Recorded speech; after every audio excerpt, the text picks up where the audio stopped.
Haruto est un perdant pathétique et solitaire qui a dérivé dans la vie sans direction, tout comme certains d'entre vous. Mais un jour, Dieu l'a envoyé dans un autre monde en tant que seigneur démon. Mais à la place, il est occupé avec certaines des plus belles méchantes du coin. Tout a commencé quand il a remarqué à quel point sa vie était devenue solitaire et ennuyeuse, mais soudainement, une étrange lumière a jailli de son téléphone et l'a entraîné dans le royaume céleste. Là, les meilleurs saints du monde l'ont accueilli. Je t'ai attrapé en 4K.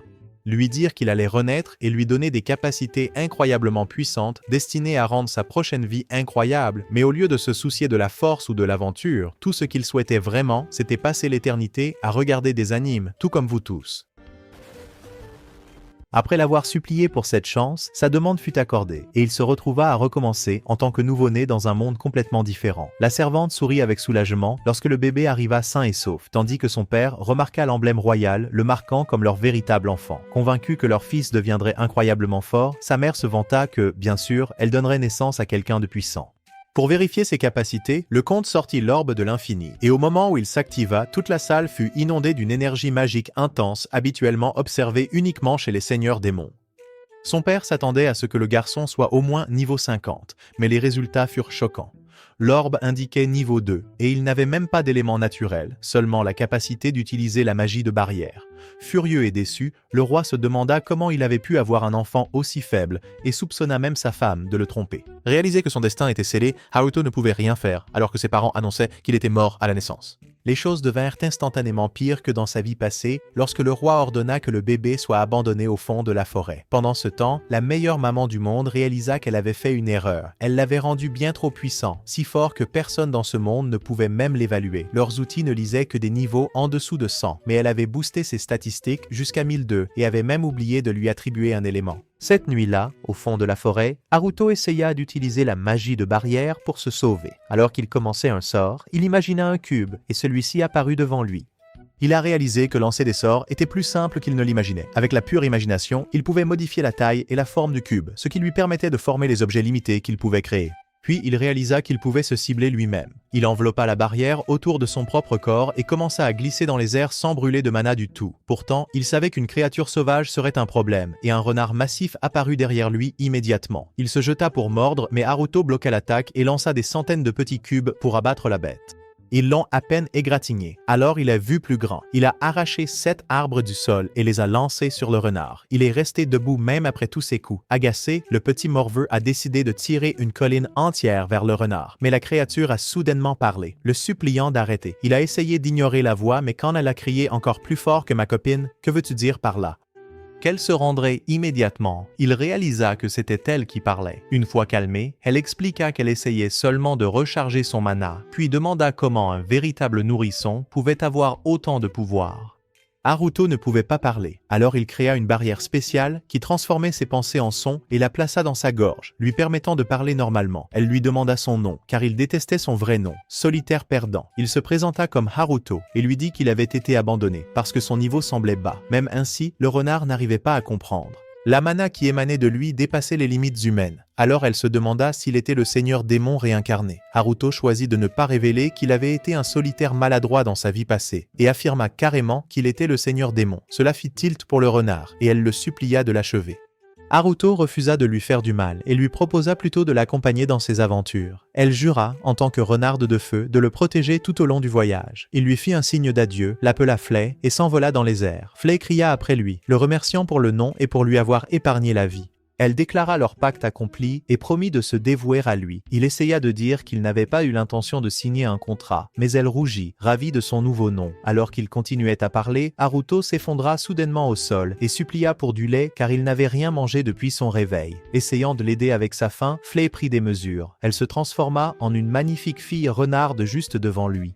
Voyant cela, Haruto a compris que cette nouvelle vie allait être folle. Alors Haruto a tendu à Flay un costume noir moulant qui donnait totalement une allure de bunny girl. Et quand elle l'a mis, il a réalisé qu'elle était encore plus sexy qu'avant. Il était sur le point de sortir pour aller chercher du lait, mais Flay a lâché une bombe. Elle n'a pas de lait dans son usine. Dites-moi dans les commentaires, les gars, si vous savez de quoi elle parle. À ce moment-là, Haruto comprit qu'il ne voulait pas voir son usine de lait pour l'instant. Se sentant coupable, Flay s'excusa de ne pas être utile, mais à ce moment précis, elle entendit des pas venant de près. Sans perdre une seconde, Haruto utilisa son sort de barrière pour qu'ils puissent discuter par télépathie en secret. Mais, les gars, la première chose que Flay voit dans son esprit est une position à laquelle elle ne peut pas penser. Alors que l'étranger s'approchait, il leur a dit directement qu'il était venu pour le bébé. Flay a fermement refusé de le lui remettre, affirmant que Haruto lui appartenait et à personne d'autre. L'homme a calmement dit que le bébé faisait en fait partie de sa famille élargie et qu'il était là pour le sauver. Confuse, Flay demanda pourquoi il se souciait d'un enfant qui n'était même pas le sien. C'est alors qu'il expliqua que son propre enfant était mort avant la naissance et que c'était sa façon de combler cet espace vide dans son cœur. Essayant de trouver un compromis, il proposa à Flay un marché. Il l'accueillerait comme sa servante si elle le laissait élever l'enfant. Mais attendez les gars, pourquoi lui a-t-il donné le poste de domestique dans sa maison? Dites-le moi dans les commentaires. Flay a réfléchi un instant, puis a dit oui, mais seulement si elle était autorisée à continuer de veiller sur Haruto. Il accepta, soulagé qu'il puisse trouver un arrangement. Quelques instants plus tard, l'homme détruisit le lit de Haruto et donna à Flay des vêtements propres pour se changer. Une fois habillé, il renversa du jus de raisin partout pour faire croire que le garçon avait été mangé. Puis ils partirent. Haruto, encore jeune, supplia Flay de lui donner du lait, mais elle lui dit fermement qu'elle ne le laisserait pas boire celui de quelqu'un d'autre. Avance rapide de 9 ans et Haruto avait été élevé dans la maison du margrave Gold. À l'origine, il prévoyait de partir dès qu'il n'aurait plus besoin de service de lait, mais il se souvenait de sa vie solitaire précédente, et aussi la famille était si bonne avec lui. Il a choisi de rester et de vivre avec eux à la place. Mais malgré tout, la sœur de Haruto ne pouvait pas le supporter et cela l'affectait vraiment. Il souhaitait qu'ils aient au moins un peu d'amour fraternel normal. Allongé sur son lit, se sentant vaincu, il pensa sérieusement à fuir le manoir. Mais la seule chose qui le retenait était Flay. Il ne voulait pas laisser Char derrière sans elle. Curieux de savoir ce que son autre lui dirait, il regarda le clone qu'il avait passé les 9 dernières années à construire grâce à la magie. C'était enfin terminé, mais la chose ne pouvait même pas bouger. Tout ce temps à étudier et toujours pas de mouvement. À ce moment-là, son père a frappé à la porte et lui a dit de sortir pour vérifier son endurance. Lorsqu'ils sont entrés sur le terrain d'entraînement, son père a expliqué qu'il allait personnellement apprendre à Haruto à se battre avec une épée pour compenser ses terribles statistiques mono. Sans avertissement, il lui lança l'épée. Une fois en position de départ, Haruto se souvint de quelque chose d'important. Son père n'était pas n'importe qui, il était l'un des épéistes les plus puissants du pays. Donc, si Haruto voulait avoir une chance de survivre, il devait utiliser sa magie de barrière pour donner un sérieux coup de pouce à son corps.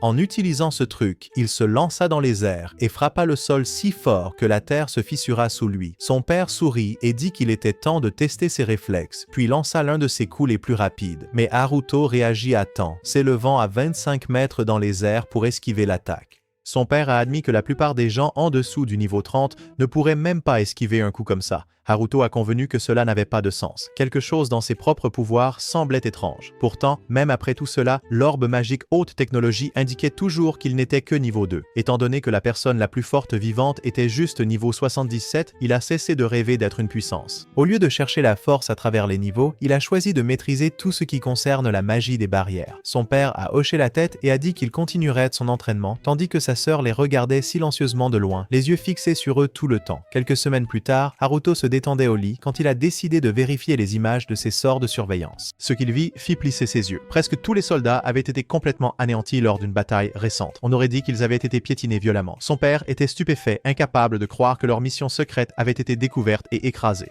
Il dit rapidement à Haruto de retourner dans sa chambre avant de voir plus de désordre. Sur le chemin du retour, Flay lança négligemment une pique, disant que le margrave Gold était pathétique de s'être fait abattre par une bande de voleurs. Cela agaça Haruto. Il lui lança un regard perçant et lui dit de se taire. En passant devant les troupes blessées, Haruto activa discrètement sa magie de barrière.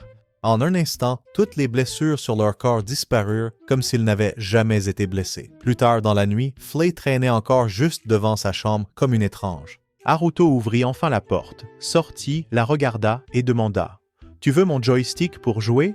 Quand elle ne répondit rien, Haruto réalisa qu'elle restait silencieuse à cause de l'ordre qu'il lui avait donné plus tôt. Il soupira et lui dit de parler, puis mentionna en plaisantant son petit charme asiatique. Flay s'excusa rapidement de l'avoir manqué de respect et s'offrit, disant qu'il pouvait l'utiliser comme il le voulait si cela pouvait compenser. En haut de la plus haute tour de leur château, Haruto était occupé à passer en revue tous les sorts de surveillance qu'il avait placés dans toute la région. Finalement, il retrouva le groupe exact de pillards responsables de l'attaque contre leurs forces. Flay a immédiatement souligné combien il était étrange que les bandits sachent exactement où seraient les troupes. C'est alors qu'Haruto a compris qu'il devait y avoir un traître divulguant des informations de l'intérieur. Sans perdre de temps, il s'est envolé dans les airs, avec Flay à ses côtés, ignorant que Charlotte avait tout vu. Au repère des bandits, le capitaine militaire célébrait leur quasi-victoire sur les forces de Gold.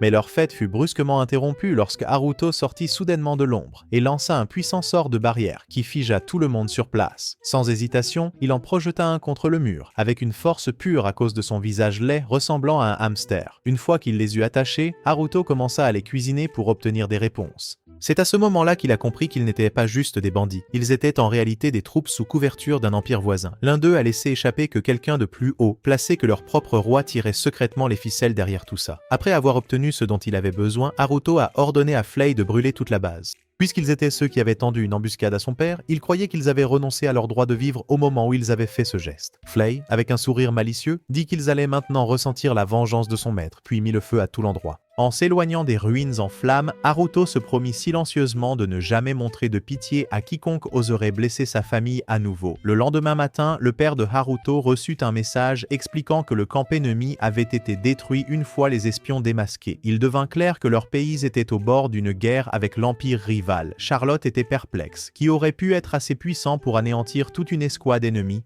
Laure pensait que cela devait être Flay, l'être le plus fort de leur province. Mais Charlotte avait des doutes. Curieuse, elle partit confronter Haruto. Quand elle atteignit Flay, elle lui demanda s'il y avait en fait deux Haruto. Flay rit et la traita de folle. Charlotte dit alors qu'elle avait vu Haruto voler la nuit précédente, mais l'avait aussi vu endormi dans son lit. La chose étrange était que son aura ne semblait ni intense ni menaçante. Réalisant ce qu'elle voulait dire, Flay expliqua que l'énergie qu'elle ressentait était le mana infini de Haruto. Depuis le jour de sa naissance, son pouvoir dépassait les limites humaines. Même les seigneurs démons les plus redoutés ne pouvaient pas rivaliser.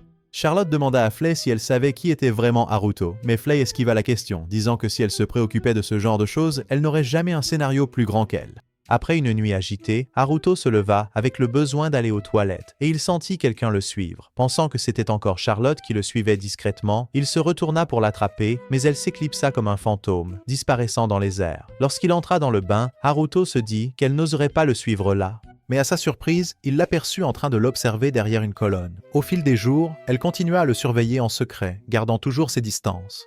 Haruto ne laissa jamais paraître qu'il avait remarqué, choisissant d'ignorer cela. Cependant, le 7e jour, elle n'apparut pas. Sans personne pour l'espionner, il se dit que c'était à son tour de changer la donne. Alors il commença à l'espionner à son tour. Plus tard, Gold annonça que Natalia et Charlotte se rendraient au festival annuel. Haruto leur dit d'emmener Flay aussi, mais se rappela rapidement qu'elle était partie éliminer des monstres de la forêt comme si c'était une simple corvée. Charlotte continuait à lui lancer des regards perçants, et Haruto, toujours coincé dans ses fantasmes de Siscon, se sentait écrasé que ses rêves d'anime n'allaient nulle part. Allongé dans son lit, son alarme de surveillance s'est soudain déclenchée. Un groupe d'attaquants se rapprochait de sa mère et de sa sœur. Natalia s'est précipitée pour défendre Charlotte, repoussant chaque coup porté contre elle. Mais une fois qu'elle s'est effondrée, un signal magique a indiqué à Charlotte où se cacher. Natalia, confuse de savoir comment sa fille connaissait la direction exacte, entendit Charlotte crier de sauter de la falaise. En tombant, Charlotte utilisa son mana pour les ralentir, mais elle avait déjà épuisé la majeure partie de son énergie. Elle pointa une grotte cachée au loin. Une fois à l'intérieur, Natalia réalisa que l'éclairage était trop ouvert. Elle serait facilement repérée.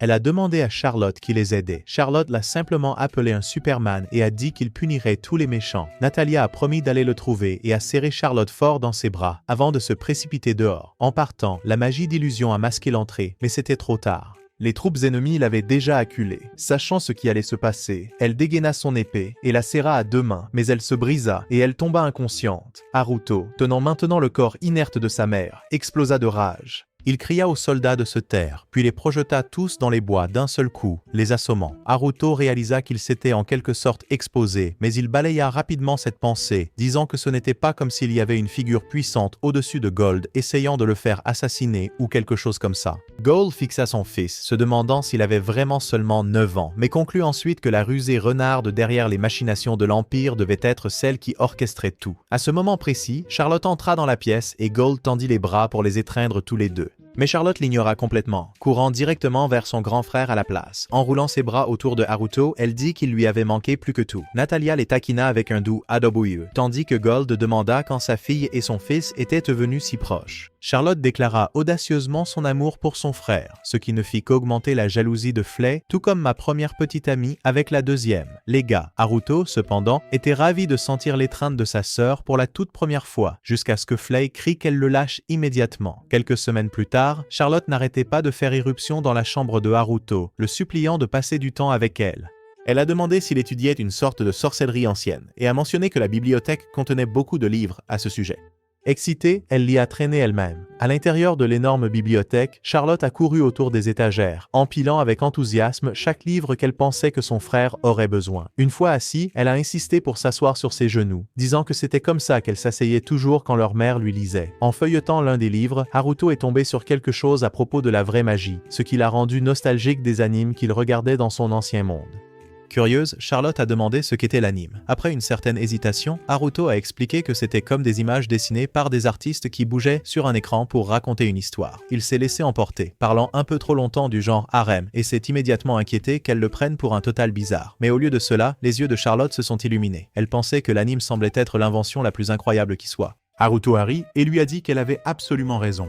Elle rayonnait, heureuse d'avoir réussi à remonter le moral de son frère. 2 semaines plus tard, Haruto alla encore plus loin. Il réussit à établir une connexion Internet grâce au voyage dans le temps vers le futur. Charlotte parcourut le site web et Haruto lui dit de choisir l'anime qui lui semblait le plus intéressant. Elle appuya sur Play et lorsque la fille à l'écran qui lui ressemblait étrangement commença à parler, la mâchoire de Charlotte se décrocha. Elle n'en croyait pas ses yeux. Les dessins étaient vivants, se déplaçant à l'écran, et pour la première fois, elle regardait de l'anime. Mais il y avait un problème. Elle n'avait aucune idée de ce que disaient les personnages. Suppliant son frère de l'aider, elle lui demanda de lui apprendre le japonais. Pensant qu'elle apprenait vite, Haruto décida de tenter le coup. Étonnamment, en seulement 2 heures, Charlotte avait déjà mémorisé tout l'alphabet et tapé des phrases entières dans la version de Google sur le thème des chats. Plus tard dans la nuit, Haruto s'endormit pour se réveiller et trouver Charlotte blottie juste à côté de lui. Pendant ce temps, leur mère jeta un coup d'œil en secret, souriant comme si son rêve était enfin sur le point de se réaliser. Le lendemain matin, Gold partit pour éliminer les voleurs restants. Charlotte s'inquiétait profondément pour sa sécurité et passa toute la journée anxieuse. Haruto la réconforta, lui rappelant que leur père était bien plus fort que des faibles comme eux. Pourtant, Charlotte se demandait pourquoi quelqu'un choisirait de vivre comme un voleur et souhaitait que les gens puissent simplement vivre en paix. Avec des yeux innocents, elle supplia son frère d'utiliser ses pouvoirs pour apporter le bonheur à tout le monde. Du côté de Haruto, réalisant qu'elle avait été influencée par le fait de regarder beaucoup trop d'animes. Mais quand elle le regarda avec ses yeux adorables, il ne put se résoudre à refuser. Il accepta sa demande. Ravie, Charlotte le supplia de se transformer et de rejoindre la bataille lui-même. Haruto se transforma instantanément, son apparence copiant complètement le design de Luke. Charlotte pensa qu'il ressemblait à la personne la plus cool du monde et le supplia de l'emmener avec lui. Mais Haruto refusa, lui disant qu'elle ne pouvait pas venir, et son rêve fut brisé en un instant. Comme Charlotte n'était pas autorisée à l'accompagner, Haruto installa un écran pour qu'elle puisse quand même regarder de loin. Elle était ravie, disant que c'était comme vivre un animé en direct au milieu de la forêt. En traquant les bandits, Haruto les trouva cachés près d'une grotte. D'un geste de la main, il lança une barrière qui les immobilisa. Sachant que Charlotte voudrait de l'excitation, il sauta dramatiquement et se déclara le héros de la justice. Les bandits se précipitèrent tous en avant, mais avec juste quelques coups de pied et de poing, il les mit tous à terre, sans même une égratignure. Peu après, des soldats arrivèrent et Gold vit les corps inconscients, éparpillés autour. Curieux, il se présenta et demanda qui pouvait bien être ce mystérieux combattant. Essayant de rester dans son personnage, Haruto lança un alias ridicule, ne sait pas. Son père a presque ri, disant que c'était le nom le plus stupide qu'il ait jamais entendu. Puis, il a demandé si Haruto avait été celui qui avait sauvé sa femme et sa fille. Faisant l'idiot, Haruto a éludé la question, disant qu'il ne se souvenait pas et qu'il voulait seulement apporter la justice dans le monde. Mais dès que ces mots quittèrent sa bouche, il réalisa à quel point il sonnait terriblement ringard. Embarrassé, il s'envola avant que cela n'empire. Lorsqu'il rentra chez lui, il s'effondra, son énergie épuisée. Mais Charlotte le supplia de continuer à aider plus de gens, écrasant le peu de motivation qui lui restait. Combat après combat, Haruto se bâtit malgré lui une réputation de chevalier noir, que j'appelais Guise Batman, une figure sombre qui devint ironiquement l'idole numéro 1 de sa sœur. Peu de temps après, il acheva enfin sa plus grande création, le clone robotique. Il parlait même avec le même ton et la même personnalité que lui, exactement comme il l'avait imaginé. Pour Haruto, c'était parfait. Il pouvait enfin prendre du recul et le laisser gérer les choses. Mais une nuit, Charlotte s'est faufilée dans sa chambre et s'est figée en voyant deux Haruto en même temps. Avant qu'il ne puisse expliquer, quelqu'un frappa à la porte, lui disant qu'il devait partir bientôt. Désespéré, Haruto demanda à son clone de le remplacer, mais le clone ricana et dit qu'il ne s'occupait pas des filles moches, brisant complètement le rêve de Haruto. Au manoir, un jeune garçon fronça le nez et se plaignit que l'endroit sentait encore pire que les taudis. La fille à côté de lui le réprimanda rapidement, lui rappelant de se comporter, surtout puisqu'il était celui qui avait insisté pour qu'ils viennent ici en premier lieu. Gold s'avança poliment et accueillit le prince et la princesse en visite dans son domaine. En les regardant, Haruto réalisa soudain que ces deux-là étaient en fait ses frères et sœurs biologiques. Le garçon se mit immédiatement à crier à nouveau, disant que l'accueil n'était pas du tout à la hauteur pour quelqu'un destiné à être roi.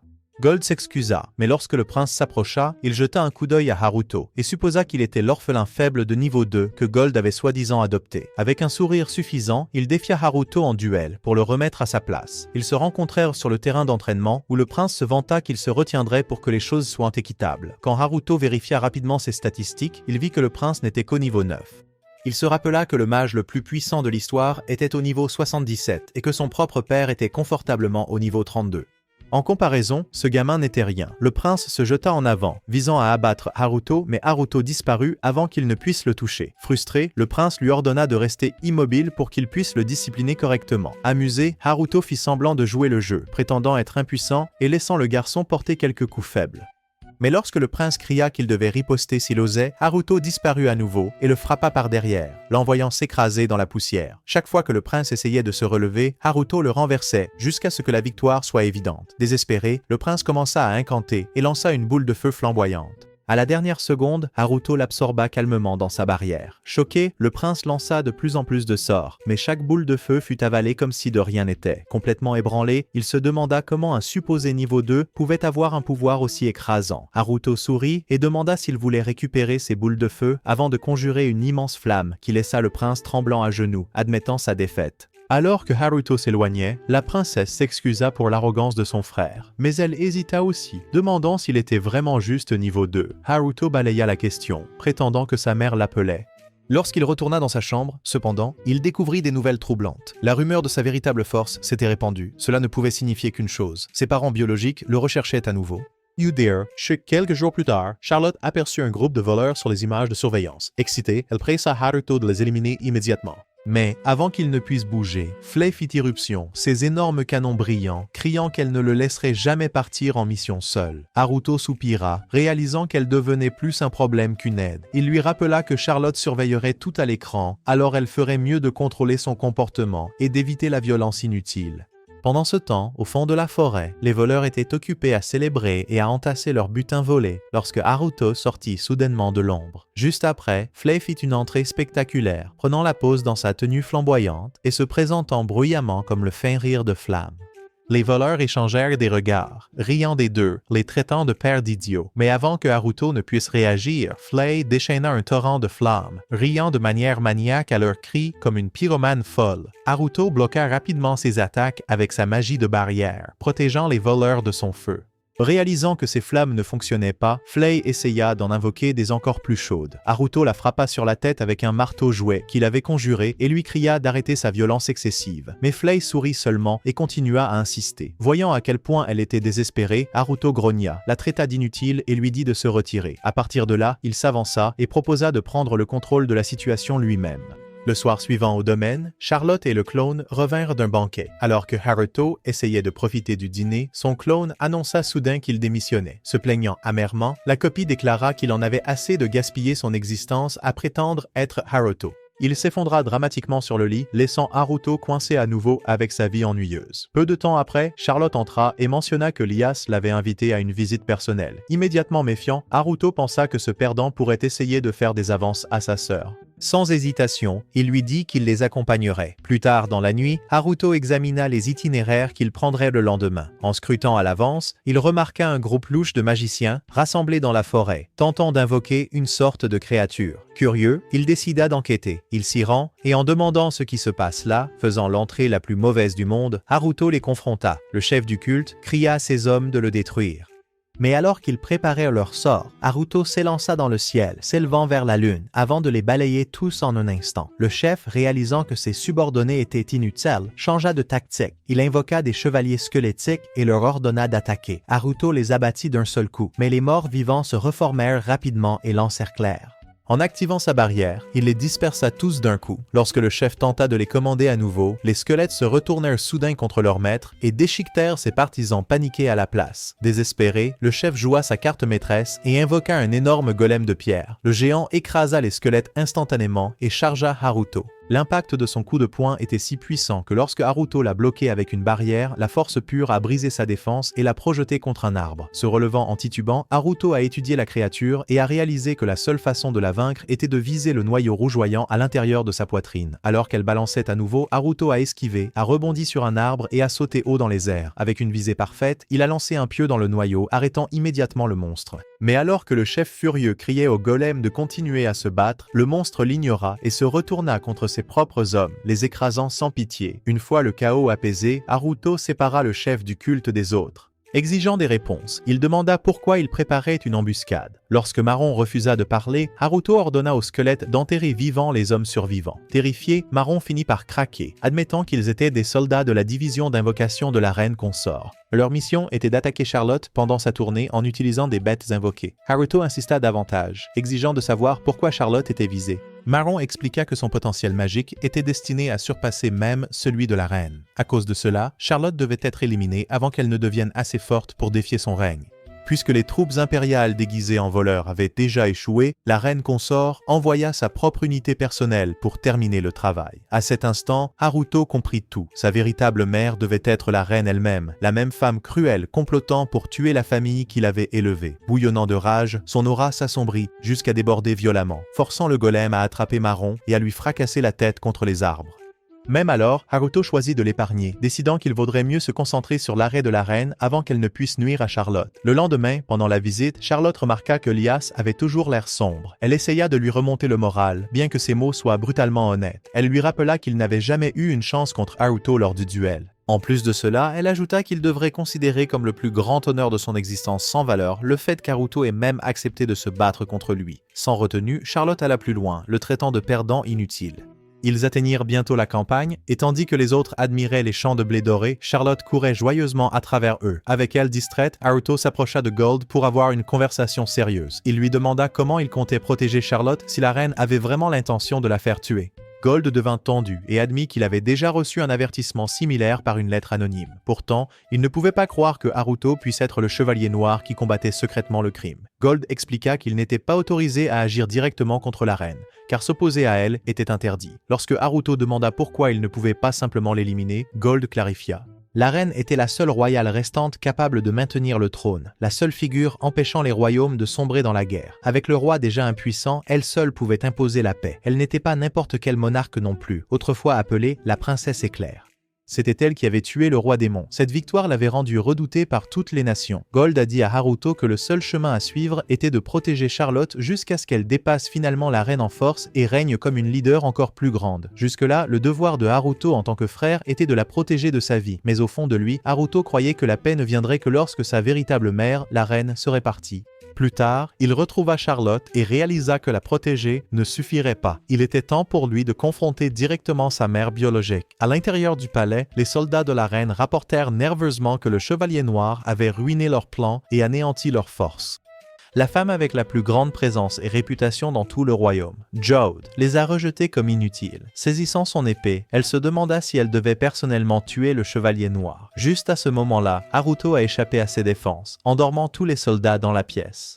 Sortant de l'ombre, il apparut devant elle, laissant Giselotte stupéfaite de voir comment il avait réussi à contourner la barrière protectrice du palais. Haruto déclara audacieusement qu'il avait littéralement brisé ses défenses inutiles, laissant Giselotte choquée en réalisant qu'elle était le chevalier noir. Sans hésitation, elle activa 3 cercles magiques lumineux, la même technique légendaire qu'elle avait autrefois utilisée pour vaincre le seigneur démon. Soudain, un cercle massif apparut sous Haruto et l'eau jaillit, l'enfermant dans une sphère géante qui coupait son air. Confiante qu'il se noierait, Giselot sourit, mais Haruto transforma rapidement sa barrière en tremplin et se propulsa hors de la prison aquatique. Désireuse d'en finir avec lui, Giselot lança une rafale de pieux mortels. Haruto les contrecarra tous avec ses barrières, la forçant à intensifier. Elle leva les bras et lança son sort dévastateur, Giga Inferno. Les flammes l'engloutirent complètement, mais lorsque le feu se dissipa, Haruto se tenait devant elle, indemne. Stupéfaite, Giselot se figea, donnant à Haruto l'occasion de libérer une puissante décharge d'énergie directement sur elle. Elle l'a bloqué, mais il a continué à lancer coup après coup, martelant sa barrière, jusqu'à ce qu'elle réalise que ses réserves de mana s'épuisaient rapidement. La pensée terrifiante l'a frappée. La force de Haruto pourrait même dépasser celle du Seigneur Démon. Désespérée, elle s'est envolée vers le haut, puis a plongé avec une force terrifiante, l'impact secouant tout le sol et forçant Haruto à se mettre à genoux. Elle cria qu'elle était l'être le plus fort vivant. Haruto se contenta de sourire, pensant que si c'était le summum de la force dans ce monde, alors les choses devaient être bien trop faciles. D'un mouvement rapide, il trancha son énorme lame, envoyant son arme voler et la laissant vaincue. Tandis que Giselot restait incrédule, Haruto s'avança et attacha un collier d'esclave lumineux autour de son cou. Calmement, il lui dit qu'elle vivrait comme sa servante à partir de maintenant. Sa seule chance de liberté était de rester à l'écart du territoire de Gold pour toujours. Si elle touchait à nouveau à sa famille, il lui promit qu'il la tuerait sans hésitation. Ayant dit ce qu'il avait à dire, Haruto se retourna et s'éloigna. Giselot se tenait tremblante, réalisant son sort humiliant. Elle entrerait dans l'histoire comme la première reine à être réduite en esclavage. 5 ans plus tard, Haruto avait 15 ans, mais était toujours un vierge misérable et maladroit qui se détestait. Un jour, Charlotte lui demanda une attaque de neige spectaculaire. Essayant de l'impressionner, il créa une énorme tornade de glace et la projeta dans la neige, laissant derrière lui un cratère géant dans le sol. Quand Gold et Natalia arrivèrent, ils exigèrent de savoir ce qui s'était passé. Pour se couvrir, Haruto a fait appel à son personnage de chevalier noir et a imputé la destruction à celui-ci. Avant qu'il ne puisse poser des questions, le clone s'est envolé. Haruto était sur le point de s'éclipser quand Gold l'a arrêté, annonçant qu'il serait envoyé à l'école au printemps. La nouvelle a figé Haruto sur place. Il avait seulement voulu une vie recluse, où il pourrait faire ce qu'il voulait. Revenant à lui, il dit à Gold d'aller se faire voir. Son esprit rejouait des souvenirs douloureux d'intimidation dans sa vie passée, et il jura de ne jamais retourner à l'école. Mais Gold insista qu'il n'y avait pas d'autre option. Réalisant que c'était l'excuse parfaite, Haruto décida qu'il était enfin temps d'utiliser son clone. Plus tard, dans les chambres privées de Gold, l'homme tenta de persuader Haruto de s'inscrire. Lorsque Haruto refusa encore, Gold révéla une lettre de recommandation royale du roi lui-même. Cela signifiait que Marin avait dû rapporter les capacités de Haruto au trône. Haruto soupçonna instantanément que Giselot pourrait être derrière cela, complotant avec Marin pour le piéger. Pourtant, Gold l'incita à y assister, disant qu'il se ferait peut-être enfin des amis pathétiques. À contre-cœur, Haruto accepta. Gold mentionna alors qu'il aurait besoin d'un assistant, quelqu'un pour s'occuper de lui comme un enfant gâté. Natalia s'est portée volontaire sur le champ, mais Gold et Haruto l'ont immédiatement rejetée, la qualifiant d'inutile. De retour dans sa chambre, Haruto a supplié son clone d'y aller à sa place. Mais le clone a refusé, déclarant qu'il était maintenant sa propre femme indépendante. Haruto a ensuite expliqué le plan. Il n'avait pas l'intention d'étudier, il avait l'intention de se faire expulser. Puisque le clone n'avait aucune capacité à utiliser la magie et que l'école n'acceptait que les magiciens, Haruto pensait que c'était le stratagème le plus facile jamais conçu. Incapable de discuter, le clone accepta à contre-cœur. Des semaines plus tard, alors que Haruto se prélassait dans sa maison en rondin au bord du lac, il réalisa un problème. Il n'avait pas trouvé d'accompagnateur pour le clone. Lorsque Flay et Charlotte commencèrent à questionner son nouveau plan, il trouva rapidement une excuse et s'éclipsa. En se dirigeant vers la forêt, Haruto réfléchit à qui pourrait servir d'escorte à son double. En suivant un sentier caché, il est tombé sur le nouveau domaine des soldats squelettes. Après avoir vaincu leurs invocateurs des années plus tôt, Haruto avait pris leur noyau, les transformant en ses fidèles serviteurs. Comme les squelettes étaient immortels, il leur avait permis de former leur propre communauté et territoire. Dès qu'ils l'ont remarqué, l'armée squelettique l'a salué respectueusement comme leur maître. Haruto se demandait pourquoi ils ne se décomposaient pas simplement dans des tombes comme des cadavres normaux. Leur soi-disant chef, Johnny, le plus inutile du groupe, a proposé de lui faire visiter les lieux. En marchant, Haruto a remarqué d'autres créatures étranges errant autour. Curieux, il demanda comment ils avaient rejoint. Johnny expliqua que Flay avait conduit les monstres errants ici, leur offrant un endroit sûr pour vivre puisqu'ils n'avaient nulle part où aller. Avec leur nombre augmentant rapidement, Haruto réalisa que ce n'était qu'une question de temps avant que la colonie ne s'étende de manière incontrôlable. Johnny a ensuite révélé qu'ils avaient déjà construit plusieurs nouveaux quartiers et l'a invité à les visiter. Lorsqu'ils sont arrivés à une immense ferme, Johnny a expliqué fièrement que c'était là qu'ils cultivaient leur nourriture. Haruto a regardé les cultures et a froncé les sourcils. Pour le reste de la visite, Haruto a failli mourir d'ennui, tandis que Johnny parlait sans fin comme le squelette pathétique qu'il était. Haruto envisagea brièvement si Johnny pouvait servir d'assistant. Avec un peu de magie, il pourrait probablement mettre de la chair sur ses os et le faire paraître humain, mais il faudrait absolument qu'il fasse taire ses plaintes constantes d'abord. Au coucher du soleil, Haruto retourna à sa maison en rondin pour trouver Flay qui l'attendait déjà avec son attitude habituelle. Elle exigea de savoir qui il prévoyait de choisir comme assistant. Haruto sut immédiatement quel était le mauvais choix. Sans se retenir, il lui cria dessus, la traitant de trop inutile pour le rôle. Ces mots brisèrent sa fierté fragile, la laissant le cœur brisé. Pendant ce temps, dans les montagnes enneigées, un groupe d'aventuriers découvrit un dragon de blizzard. Pris dans la tempête déchaînée, ils réussirent à peine à rester en vie. Alors que la tempête de neige s'aggravait, le dragon tenta de s'échapper. Mais lorsque son aile a effleuré le flanc de la montagne, une avalanche massive l'a emporté, le rendant inconscient. Le lendemain, Gold a partagé la nouvelle avec Haruto. Il a demandé à Flay de repérer le dragon, mais elle a refusé instantanément, disant qu'elle n'obéirait jamais à personne d'autre que son maître. Quand Haruto a insisté, le présentant comme son ordre personnel, Flay a insulté le dragon à la place, le traitant de lâche.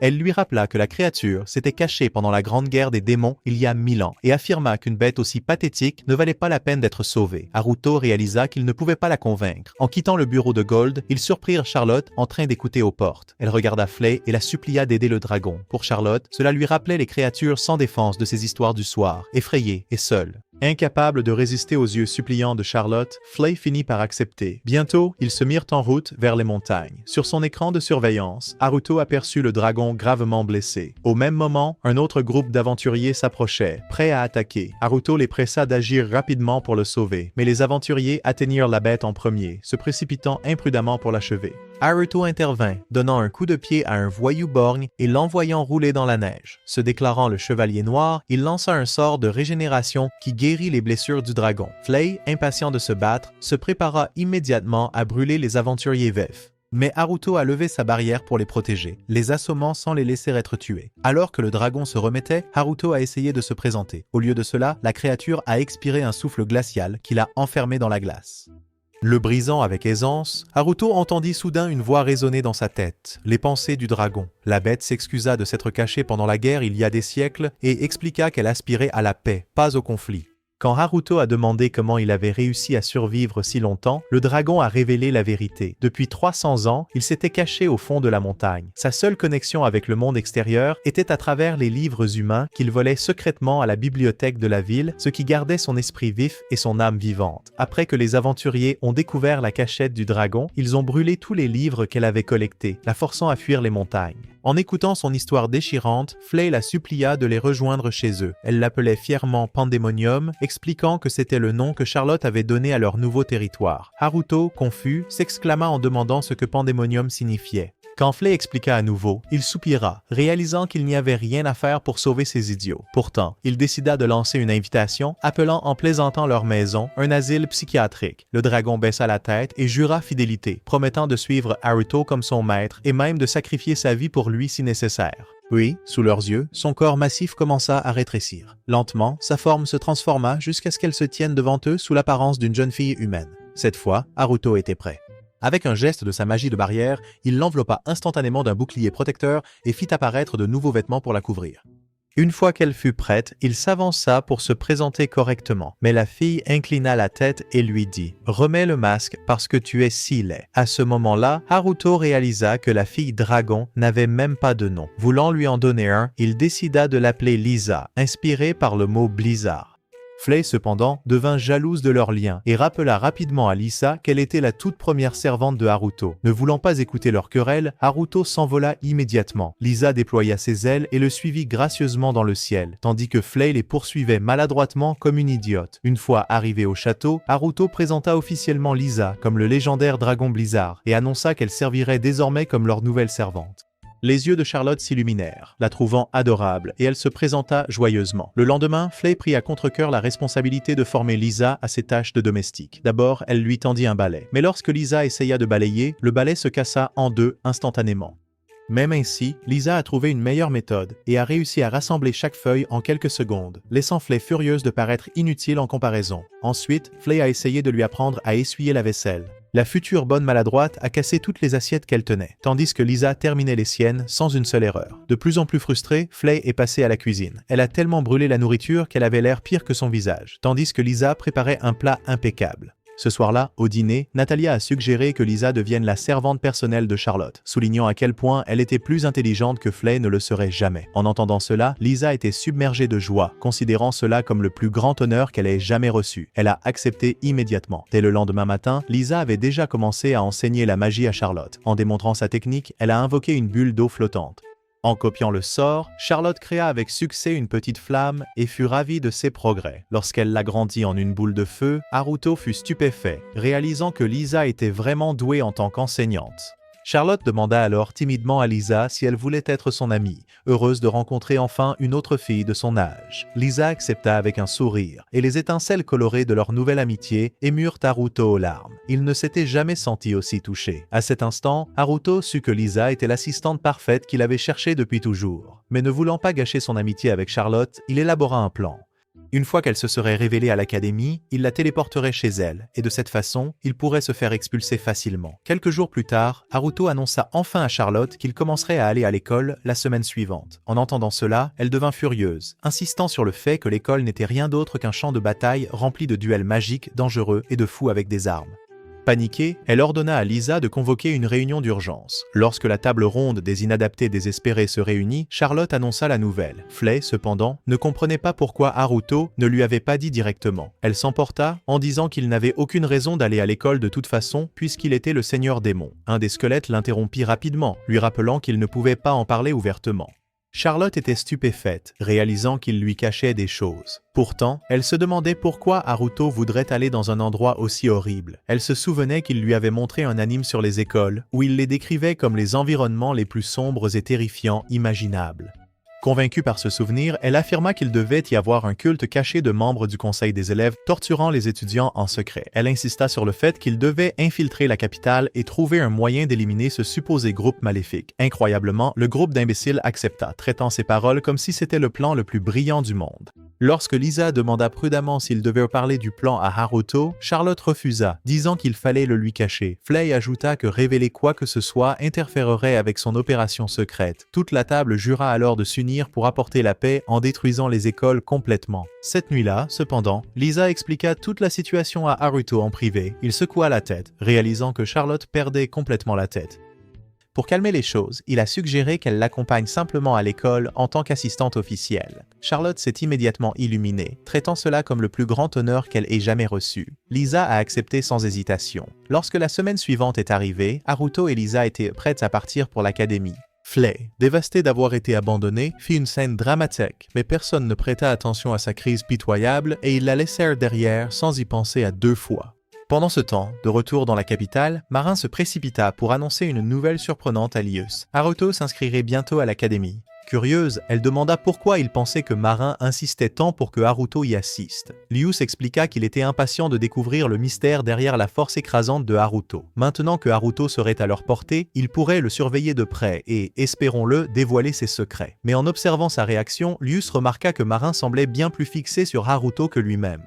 Déconcertée, elle a soudain crié que ce n'était pas comme si elle voulait vérifier l'épée de Haruto. En discutant de l'état actuel de la capitale, Lius a mentionné qu'elle était presque en train de s'effondrer. Il soupçonnait que leur mère était la cause de l'instabilité, surtout depuis qu'elle avait changé radicalement il y a 5 ans, après qu'un collier mystérieux soit apparu autour de son cou. Espérant rétablir l'ordre, Marin a suggéré qu'ils amènent Haruto au château. Avant qu'ils ne puissent continuer, Giselot entra dans la pièce. Dès qu'ils virent son expression déformée, les deux frères et sœurs se figèrent de peur. Marin essaya de la saluer, mais la reine instable se jeta immédiatement en avant et commença à étrangler sa propre fille, l'accusant de fixer le collier. Horrifiée, Lius cria pour qu'elle s'arrête.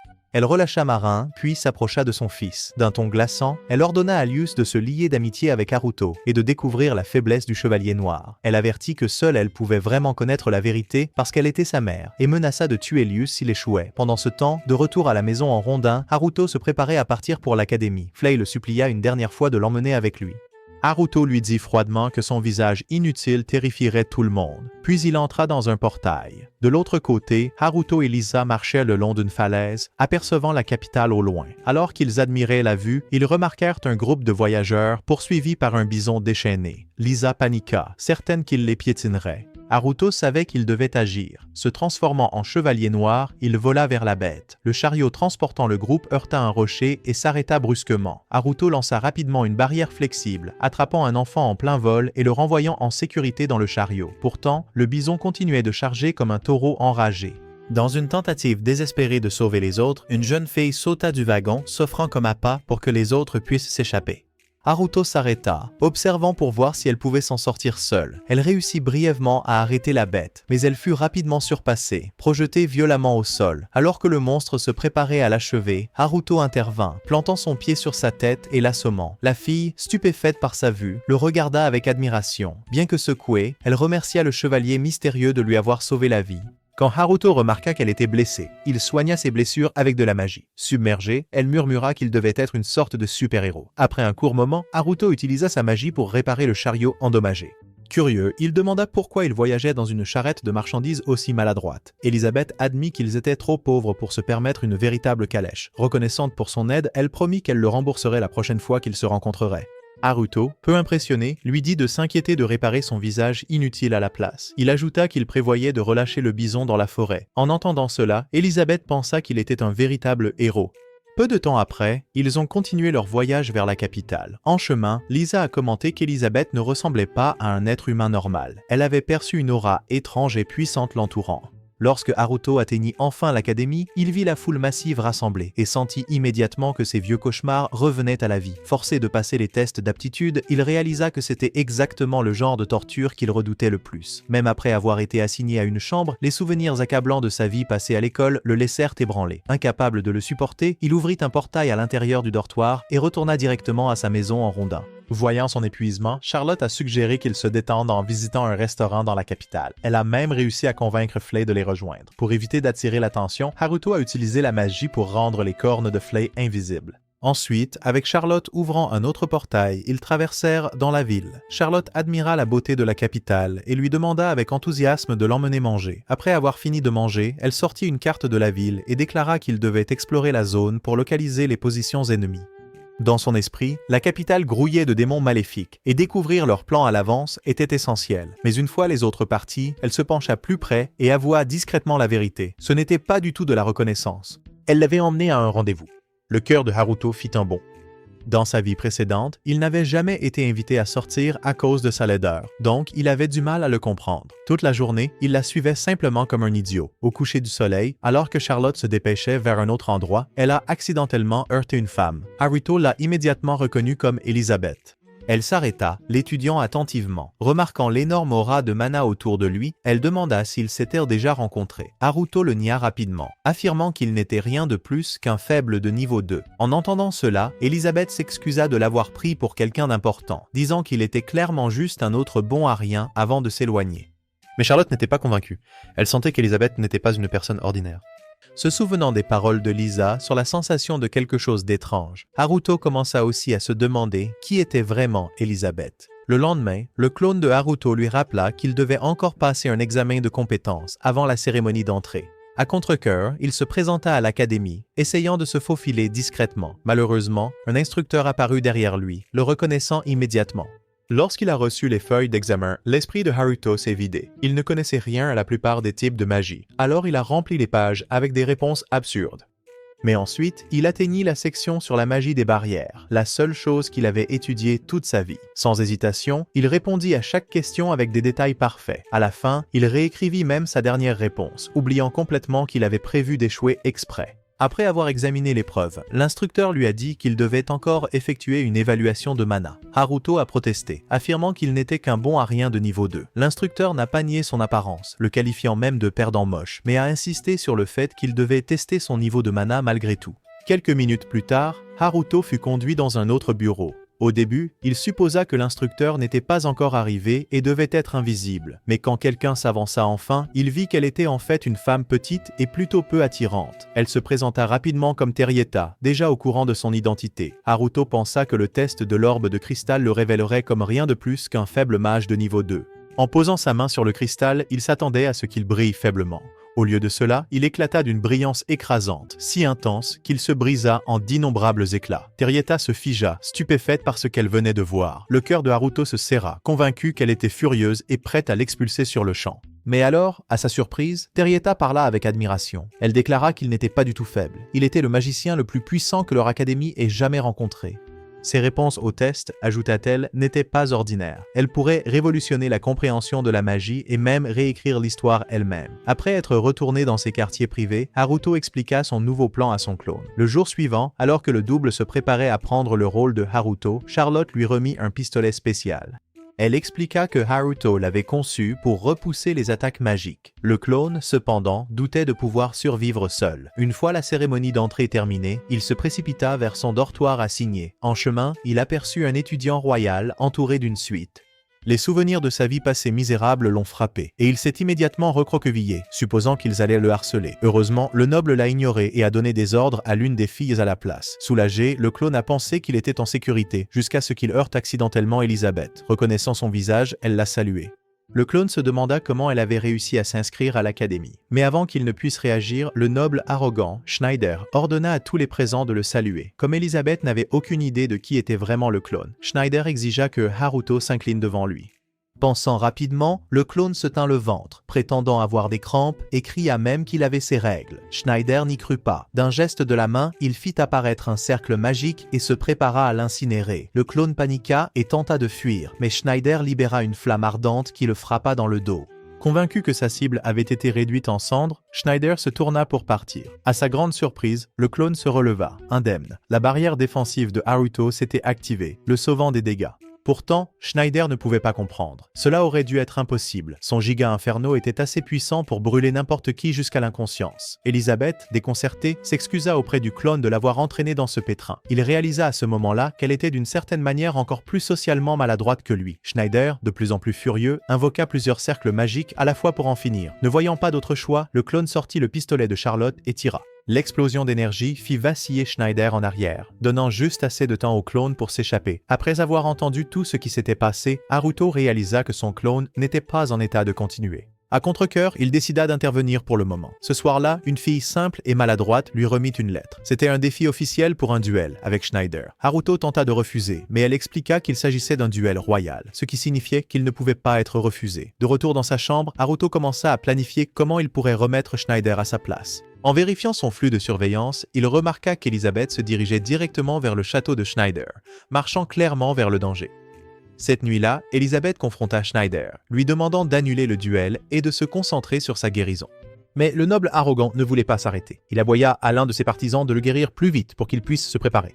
Voyant son désespoir, Schneider se moqua d'elle, lui demandant d'enlever son armure. Il promit que si elle le faisait, il envisagerait d'annuler le duel. Croyant naïvement ses paroles, Elisabeth hésita, puis commença lentement à défaire son armure. Alors qu'elle tendait la main vers ses complots, les lumières autour d'elle disparurent soudainement, et elle se retrouva téléportée dans une autre dimension. Haruto apparut, lui lançant une serviette et la réprimandant bruyamment. Il lui a dit de montrer un peu de respect pour elle-même, car personne ne voulait la voir jeter sa dignité de cette façon. Pendant ce temps, dans la dimension assombrie, Schneider criait de confusion, exigeant de savoir comment Haruto l'avait entraîné dans cet endroit. Haruto apparut derrière lui, expliquant calmement qu'ils étaient dans un royaume spécial de sa propre création.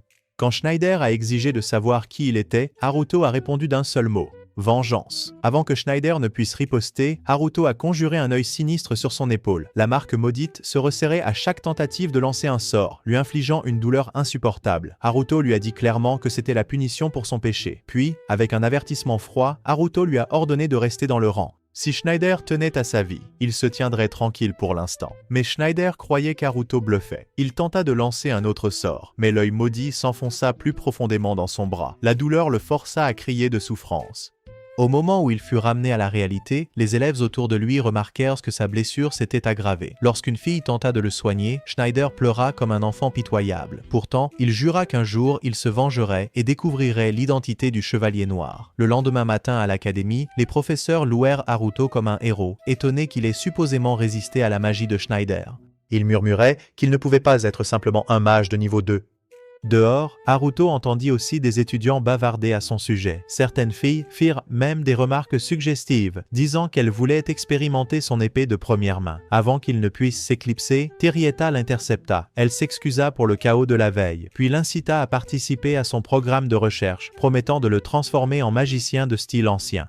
Haruto lui dit carrément d'aller se faire voir. À ce moment-là, Lias arriva en courant vers lui, l'appelant avec excitation. Haruto, agacé, le plaqua au sol et exigea de savoir qui était cet idiot agaçant.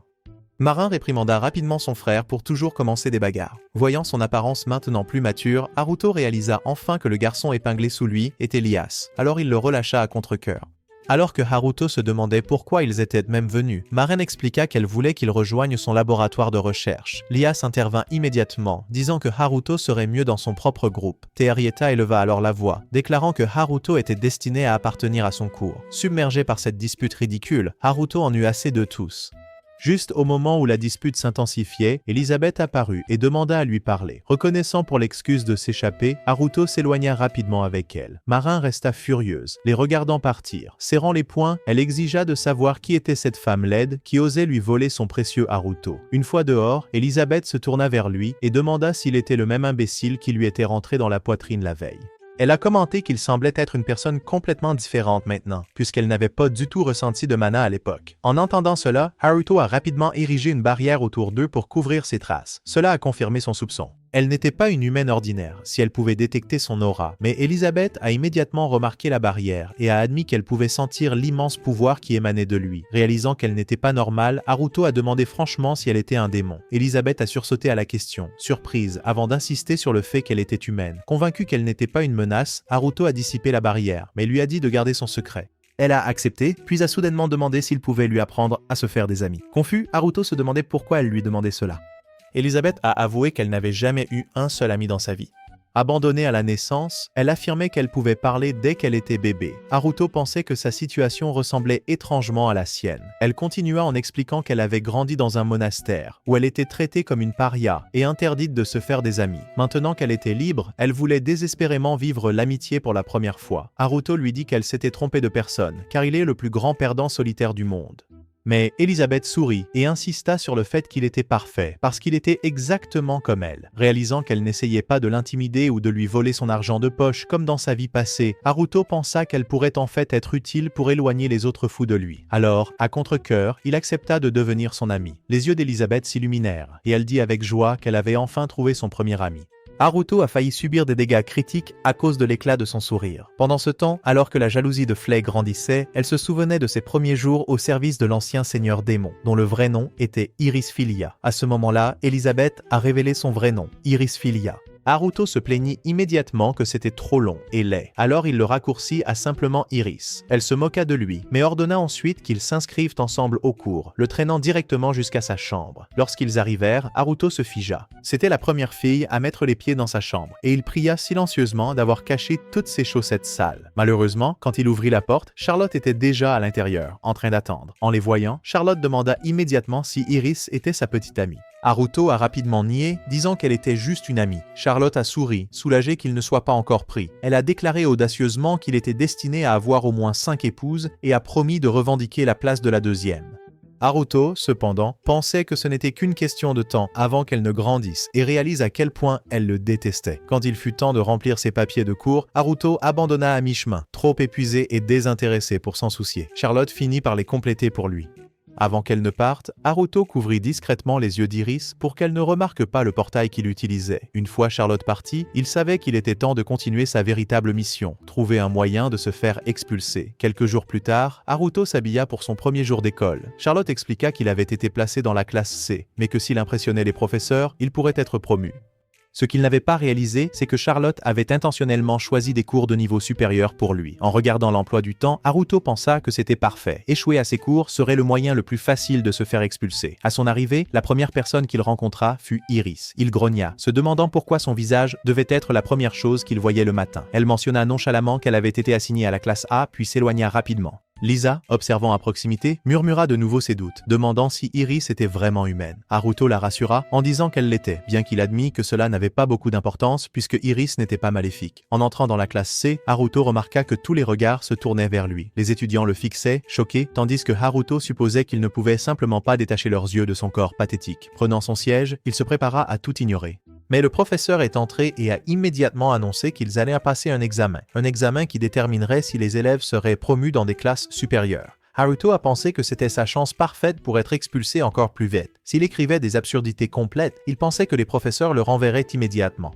Mais lorsque les feuilles d'examen atterrirent sur son bureau, il se figea. Les questions étaient ridiculement simples. Il se souvenait avoir étudié ce même matériel quand Charlotte était plus jeune. Soupçonneux, il supposa que le professeur essayait de les piéger. Alors il remplit chaque réponse sans hésitation. À la fin de l'examen, les résultats furent annoncés. Presque tous les autres élèves avaient obtenu 0. Le professeur, cependant, fut stupéfait de voir la copie de Haruto. Son score était bien au-dessus de la moyenne, le rendant exceptionnel par rapport aux autres. Le professeur le félicita ouvertement, et les élèves autour de lui se mirent même à applaudir. Haruto sentit son estomac se nouer en réalisant que le contraire de son plan s'était produit. Au lieu d'échouer, il avait été promu en classe A. Immédiatement, Lias et Iris se précipitèrent vers lui, l'entraînant à s'asseoir entre eux.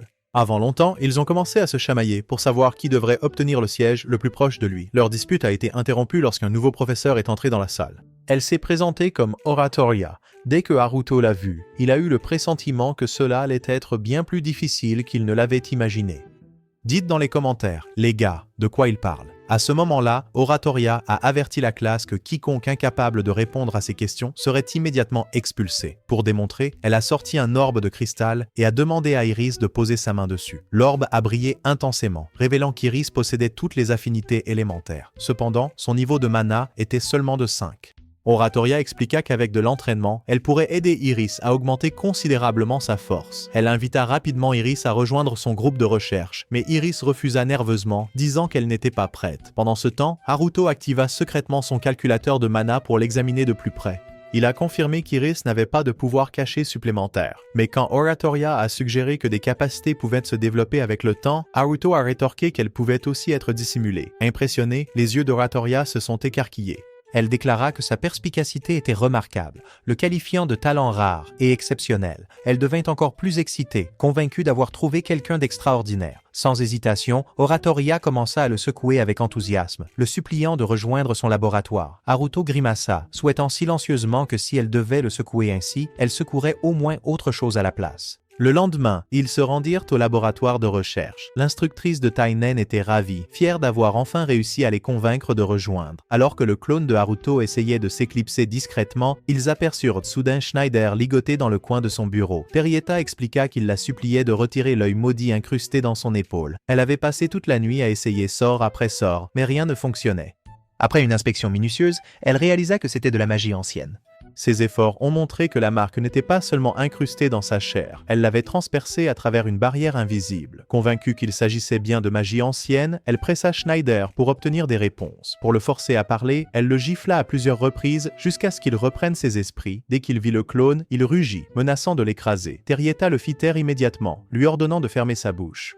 Elle révéla que la malédiction ne pouvait être levée que par le lanceur d'origine, puis exigea que Schneider révèle qui l'avait lancé. Acculé, il décrivit à contre-cœur le chevalier noir. Les yeux de Terrietta s'écarquillèrent. Elle réalisa que la figure mystérieuse était apparue dans la capitale en même temps que Haruto était arrivé. Soupçonneuse, elle se tourna vers le clone et lui ordonna d'avouer. Le clone balbutia, insistant qu'il n'était pas le héros qu'elle pensait. Peu convaincue, elle le traita de menteur et le pressa davantage de révéler ses secrets. À ce moment-là, le véritable chevalier noir apparut, se proclamant porteur de justice dans la capitale. Haruto déclara qu'il finirait par retirer l'œil maudit de l'épaule de Schneider. Mais d'abord, il exigea que Schneider annule le duel. Sans autre choix, Schneider accepta à contre-cœur. Alors que Haruto se retournait pour partir, il se retrouva soudain pris dans une magie contraignante. Terrietta sourit, ravi d'avoir réussi à le retenir. Haruto activa rapidement son calculateur de mana et nota que son affinité élémentaire était un mélange de terre et de ténèbres. Terrietta s'avança, déclarant qu'elle avait 1000 questions pour lui.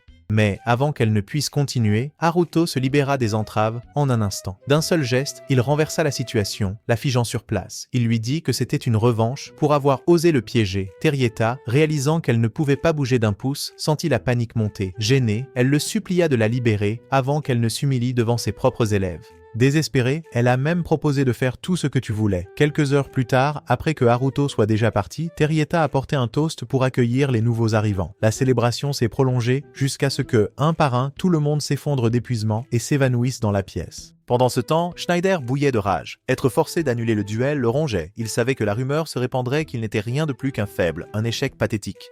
Désespéré de sauver son honneur, il ordonna à son escouade personnelle d'assassins d'éliminer tout le monde à l'intérieur du laboratoire de recherche. Cette nuit-là, en préparant leur assaut, les assassins découvrirent le clone de Haruto et les autres profondément endormis. Certains que leur mission réussirait, ils se précipitèrent vers le bâtiment. Mais soudain, un assassin heurta un mur invisible. Le chef, alarmé, ordonna à ses hommes de fouiller le périmètre. En faisant le tour, ils réalisèrent que tout le bâtiment était entouré d'une barrière incassable. Un soldat tenta de la percer avec sa lame, mais pas même une éraflure n'apparut.